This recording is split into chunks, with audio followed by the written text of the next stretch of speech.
Hi வணக்கம் நண்பர்களே, நாம் இந்த வீடியோவில் என்ன பார்க்க போகிறோம்னா ஜனவரி 2ஆம் தேதியிலிருந்து ஜனவரி 31ஆம் தேதி வரைக்கும் உள்ள வானிலை தகவலை பார்க்க போகிறோம்.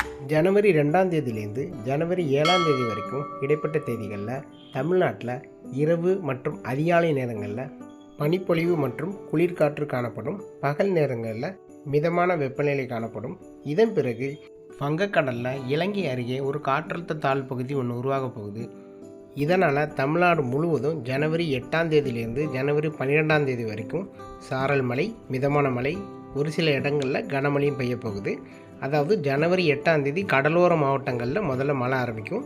அதன் பிறகு ஜனவரி 9ஆம் தேதி தமிழ்நாட்டின் உள் மாவட்டங்களில் மழை தொடங்கி பெய்ய ஆரம்பிச்சிடும். இந்த மழையானது ஜனவரி 12ஆம் தேதி வரைக்கும் தமிழ்நாடு முழுவதும் காணப்படும்.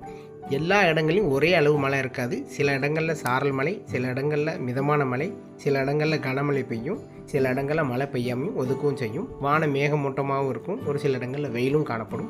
இதன் பிறகு ஜனவரி 13, 14, 15 ஆகிய 3 தேதிகளில் வானம் மேகமூட்டமாக இருக்கும். சில இடங்களில் வெயில் காணப்படும். ஒரு குழப்பமான வானிலை இருக்கும். பனிப்பொழிவு அதிகமாக இருக்கும். மீண்டும் ஜனவரி 16ஆம் தேதி முதல் ஜனவரி 22ஆம் தேதி வரைக்கும் ஒரு தீவிர காற்றழுத்த தாழ்வு பகுதி தமிழ்நாடு நோக்கி வரப்போகுது. இதனால் இந்த 16ஆம் தேதியிலேருந்து 22ஆம் தேதி வரைக்கும் நமக்கு தமிழ்நாடு முழுவதும் கனமழை, மிதமான மழை, ஒரு சில இடங்களில் மிக கனமழையும் பெய்யும். நாட்கள் நெருங்கும் போது எந்தெந்த மாவட்டங்களில் எந்த அளவு மழை இருக்குங்கிறத நான் வரும் நாட்களில் பதிவு செய்கிறேன். இதே போல் ஜனவரி இறுதி நாட்கள்லையும் தமிழ்நாட்டில் மழை பெய்யும். இந்த வருடம் ஜனவரி மாதம் பனிப்பொழிவும் இருக்கும். அதே போல் மழைப்பொழிவும் சில நாட்கள் இருக்குது. இதனால் விவசாயிகள் வானிலை அறிந்து அறுவடை செய்யணும். சற்று எச்சரிக்கையாகவே இருக்கணும். வானிலையை பொறுத்த வரைக்கும் ஒவ்வொரு நாளும் பல மாற்றங்கள் காணப்படும்.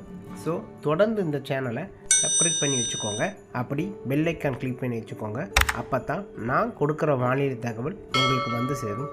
மீண்டும் அடுத்த வீடியோவில் வேறொரு நாள் வானிலை தகவலோடு உங்களை சந்திக்கிறேன். நன்றி, வணக்கம்.